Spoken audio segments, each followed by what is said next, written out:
India versus England செமிஃபைனலில் நல்ல தொடக்கம் கிடைக்காத இந்தியா அணிக்கு முதல்ல விராட் கோலி விக்கெட் விழுந்திருக்கும். அப்புறம் ரிஷப் பந்த்னு பேக் டு பேக் விக்கெட்ஸோட 46க்கு சூரியகுமார் யாதவும் ரோஹித் சர்மாவும் நல்ல பார்ட்னர்ஷிப்பாக அடிச்சிருப்பாங்க.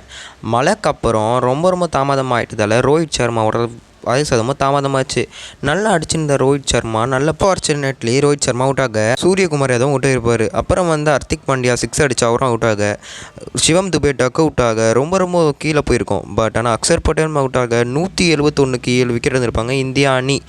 ஃபஸ்ட்டு விக்கெட்டை அக்சர் பட்டேல் எடுப்பார். ஜாஸ் பட்டேல் 23 ரன்னுக்கும், பில் ஷார்ட்னி பாரிஸ்டோ டக் அவுட்டும், ஸ்டம்பிங் பண்ண மோயின் அலியும் விக்கெட் இழந்திருப்பார்.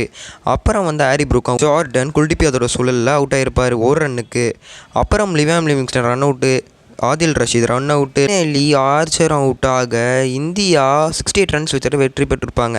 5 சவுத் ஆஃப்ரிக்கா ஃபைனலில் மோத உள்ளாங்க. உங்கள் ப்ரெடிக்ஷனை கமெண்ட்டில் சொல்லுங்கள்.